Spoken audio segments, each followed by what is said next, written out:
Still clinging to consciousness, a woman drags herself out of her office and collapses onto the street, crying for help. A police officer arrives on scene. What he finds lying on the floor of the bank are 12 bodies. This had been his third attempt in the last 3 months, and he finally succeeded.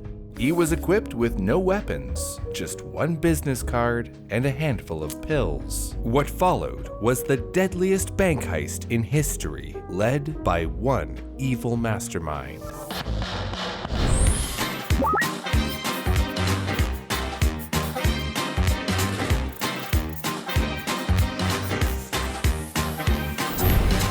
At 3:20 p.m., Yoshida Takejiro, the manager of the Tokyo branch of the Teikoku Imperial Bank, started toward the front entrance to lock up after a long day. Moments before he was able to shut the doors, a man wearing a loose-fitting white coat over a brown suit slid his foot in the door. The man claimed to be an officer with the Japanese Welfare Department and pointed to an armband to prove it. He carried a small leather case, reminiscent of a doctor's bag. He bowed respectfully and introduced himself as Dr. Yamaguchi Jiro, saying that he was there on orders from General MacArthur's headquarters, the commander of the United States occupying force in Japan after the end of the Second World War. Yamaguchi told the manager that his office was concerned about an epidemic of dysentery in the neighborhood, and he was there to inoculate everyone against the infection. Yoshida called all 14 other employees and one of their children who was at the bank that day into a bank office where Yamaguchi explained that everyone needed to take 2 sets of meds. The first was a pill, and the second was a liquid medication he poured into everyone's teacups. He was insistent that the second set of medication would need to be taken immediately after the first. He told everyone that the drug was very potent and they should be careful not to let it touch their teeth and to just stick out their tongue a little. The doctor then took out a large bottle from his bag and poured a dose for each person there, mixing the substance with some tea. He shouted, "Dozo," meaning go ahead, and everyone downed their mixture. Some of the people began to cough violently, but he told them that the second dose would help them find relief. He poured more of the liquid into their cups, and they quickly drank it. One of the employees complained that their throat was burning and asked if they could gargle some water. Everyone hurried to a water fountain, but before they could get a drink, Nichimura Hideko, one of the accountants, collapsed. He fell to the floor, his eyes glazing over. Another employee, Takeuchi Misako, bolted for the manager's office, but her body gave way and she crashed to the floor as well. I present to thee Lord Grillburns! I am skeptical that Grill, the crudest of meatbags, could attain the rank of Lord with his subpar lineage. Gallus, I've been aboard now thanks to today's sponsor, Established Titles. Glad to meet ye. Established Titles is based on a historic Scottish custom where landowners are referred to as lairds, or lords and ladies in English. By purchasing as little as 1 square foot of dedicated land on a private estate in Edelston, Scotland, you, a friend, or a loved one can officially become a lord or lady. Aye, laddie. And in an effort to help preserve the breathtaking woodlands, Established Titles plants a tree for each order with global charities, 1 tree planted, and trees for the future. No, that's king behavior! This great last-minute title is official. You can even get Lord or Lady on your ID or credit card. They even send you a physical frame certificate with your unique plot number. And the first 200 people purchasing a title pack with our link will effectively be walking distance to our plot. Wanna neighbor our kingdom? Aye. Established Titles is now running a promotion for a great Labor Day sale. Plus, if you use our code BREW, you get an additional 10% off. Go to establishedtitles.com/brew to get your gifts now while supporting our channel. Mark my words. Once I achieve my lordhood, you meatbags will kneel before me. Kneel in despair. Around them, the rest of the bank employees fell to the ground, thrashing in pain. Wasting no time, Yamaguchi strolled over to a counter and shoveled as much cash as he could get into his bag, around 164,000 yen, and a check for about 17,400 yen, the equivalent of a little over 7,000 US dollars today. Takeuchi, still clinging to consciousness, dragged herself from the back office to the front door, where she collapsed out into the street, crying for help. A police officer heard her calls and arrived on the scene moments later to find what was later described as a battlefield. 12 hellishly still, slowly cooling bodies lay strewn across the floor of the bank, frozen in a tableau of terror. Of the 16 who took Yamaguchi's medicine, only 3 survived. The trio were immediately taken to the hospital, where their stomachs were pumped and given antidotes. Despite their terrible condition, they all survived. Upon investigation of the teacups Yamaguchi poured the medicine into, forensic investigators found traces of potassium cyanide, a deadly poison. In the end, 12 people died, including the young child, marking the incident as the deadliest mass killing in Japanese history for the next 40 years. In the following days, Officer Ohori, investigating the incident, found the same man had gone to 2 other banks leading up to the mass killing. 3 months prior to the Teikoku incident, a man calling himself Matsui Shigeru, claiming to be from the Ministry of Health and Welfare Prevention Bureau, showed up at the Yasuda Bank's Ibara branch right at closing time, giving the bank manager the same spiel about inoculation. There were 18 people inside the bank at the time, and all 18 drank the mixture. Fortunately, the poison was too weak, and no one was harmed. Another attempt, this time at the Bank of Tokyo's Mitsubishi branch, failed as well. A man with a business card for Dr. Jiro Yamaguchi arrived, saying he needed to disinfect the bank and give all the employees some medicine. The bank manager was skeptical, but before they could find out more, Yamaguchi-san had already fled. Witness testimonies showed police that it was clear that Dr. Matsui and Dr. Yamaguchi were the same person. They described him as a middle-aged man with a scar on his chin and a mole on his left cheek.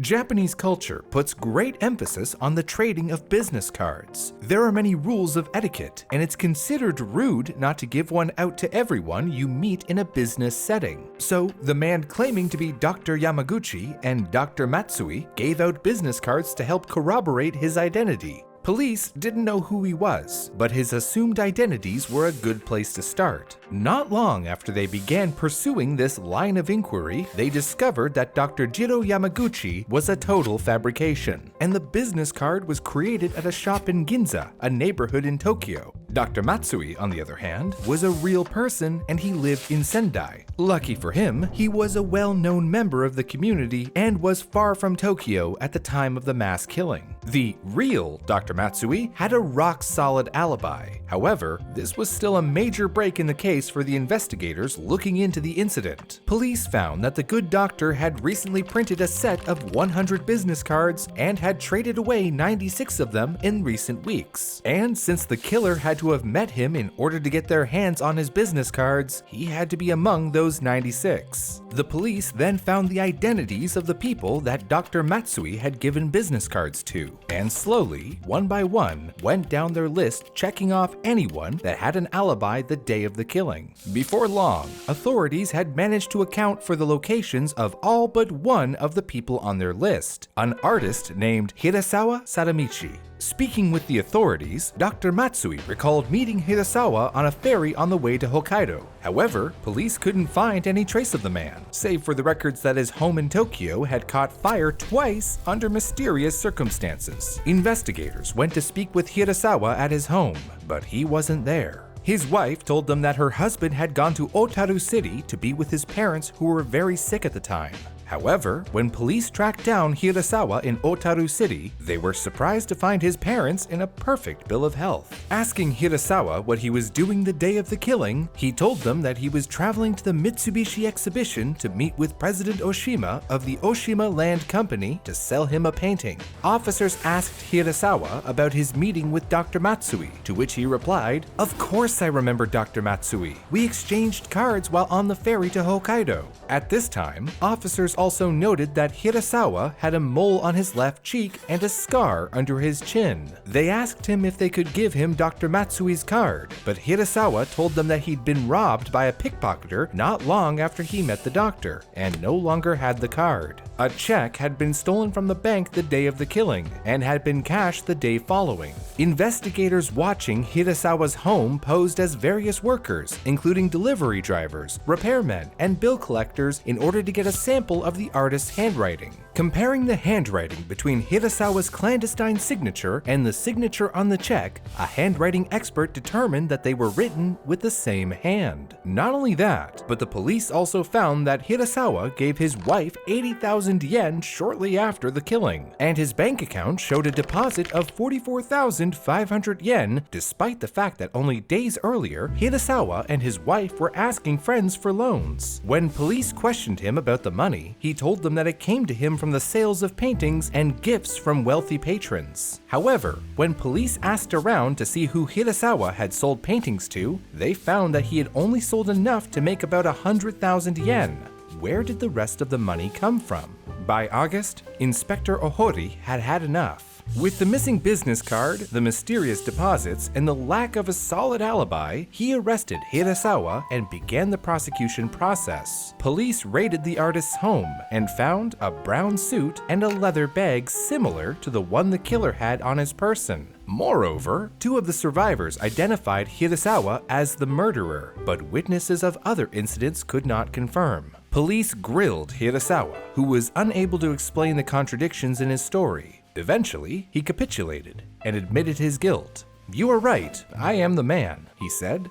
The people inside the Teikoku Bank were given potassium cyanide. But what is it exactly? Cyanide is a naturally occurring chemical that can be found in many plants, including cassava, lima beans, almonds, and the pits of some fruits, like apricots, apples, and peaches. It's a common poison that's been used in warfare and, well, regular old murder for thousands of years. Cyanide can exist in a gaseous form as hydrogen cyanide and cyanide chloride, or in a crystallized form as sodium cyanide and potassium cyanide. Regardless of the form, if you come into contact with it, you're gonna have a bad time. The most common cause of cyanide poisoning is actually smoke inhalation from house fires, and it's also released in cigarette smoke. Hydrogen cyanide is a byproduct of burning tobacco in an oxygen-deficient environment. So tack that down as one of the 10 billion reasons not to smoke. Cyanide affects the central nervous system and your cardiovascular systems. A lethal dose of cyanide gas will kill in seconds, while salts lead to a death in minutes. If you've been exposed to a lethal dose, you likely don't have time to notice the effects. That said, this is what you should look out for if you had a less than lethal exposure. Central nervous system symptoms include headaches, anxiety, confusion, lethargy, seizures, and a coma. Cardiovascular symptoms include a slowed heart rate, followed by a rapid heart rate, low blood pressure, and trouble breathing. Survivors of cyanide poisoning occasionally develop Parkinson's disease and other neurological disorders. Treatments always begin with removing exposure. In some cases, this includes removing clothing and diligently washing skin with soap. If it's been ingested, then activated charcoal may be used, which binds to many drugs and toxins. Cyanide kills by preventing cells from using oxygen. It does this by going into your mitochondria, the powerhouse of the cell as we're legally required to call it, and binds to a portion of a molecule called cytochrome oxidase. The next step for medical staff is to prevent or reverse this process. First is the use of a cyanide antidote kit, which uses a 3-component process of amyl nitrate, sodium nitrate, and sodium thiosulfate to pull cyanide away from your cells by giving it a more attractive binder. The second method uses hydroxycobalamin, a manufactured version of vitamin B12 that also contains cobalt, which, like our first method, provides a stronger bind for cyanide, turning it into cyanocobalamin, which the body can then pass out via urine. Shortly after Hirasawa confessed, he recanted his confession and claimed a defense of partial insanity. But this wasn't enough to keep Japanese courts from sentencing him to death by hanging. Hirasawa's lawyers were smart, however, and argued that the Japanese constitution forbade individuals from taking their own lives, and hanging technically fell under the purview of self-strangulation, therefore he could not be executed. Hirasawa spent the remaining 32 years of his life as a death row inmate, writing an autobiography titled My Will, The Teikoku Bank Case, and continued to produce art. In 1981, his lawyers argued for his release, saying that the death penalty had a 30-year statute of limitations. But the courts refuted the argument, saying that the statute only applied to situations where death row inmates had escaped, evading capture for 30 years. Hirasawa died on May 10, 1987, at the age of 95 of pneumonia in a prison hospital. This didn't stop his supporters from trying to clear his name. By 2003, they'd made 19 separate appeals for retrial to the Tokyo High Court, and they were all denied.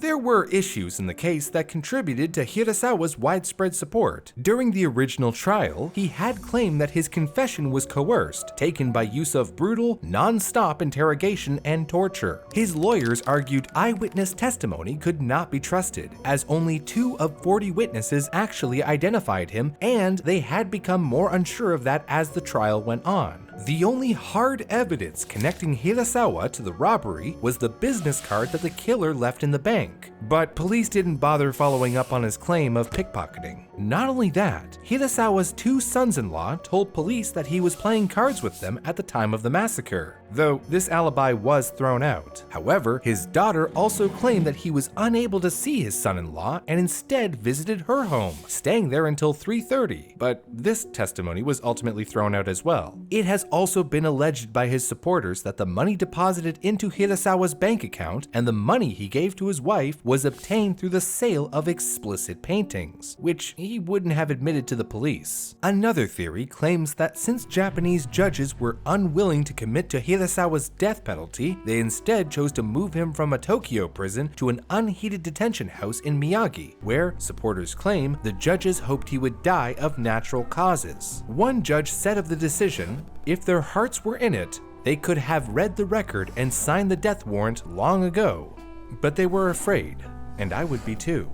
Cases like these often come attached with conspiracy theories, and the Teikoku Bank case is no exception. Many claim a link between Hirasawa and a clandestine Imperial Japanese chemical and biological warfare group, Unit 731, covered up by the United States in exchange for research conducted in internment camps in Manchuria during the war. Takehiko, Hirasawa's adopted son, claimed that the police found that the poison used in the robbery was complex beyond the ability for his father to produce, and that the 2-step process was the signature of Unit 731. U.S. journalist William Triplett, in his book Flowering of the Bamboo, claims to have found hard evidence to corroborate the connection between the killing and this military R&D group. A memo from General MacArthur's office that police were pursuing leads concerning personnel who attended or were employed during the war years on a secret army chemical laboratory, though nothing has been confirmed. Supporters argue that money to the sum of 180,000 yen was left behind at the bank, which wouldn't make sense if the intent was robbery. They argue that the excess money proves that it could not be Hirasawa, who was strapped for cash. To this day, Hirasawa's name still remains tethered to this horrible crime.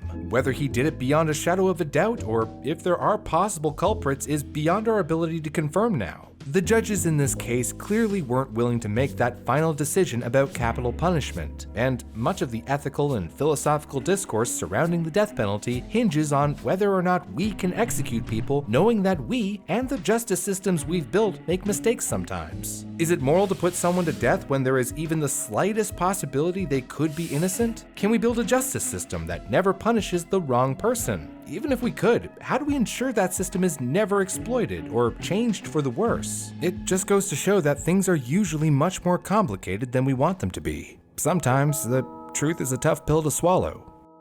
Is that one too dark? Remember, go to establishedtitles.com/brew or use our code BREW to get an additional 10% off your Lord or Lady title.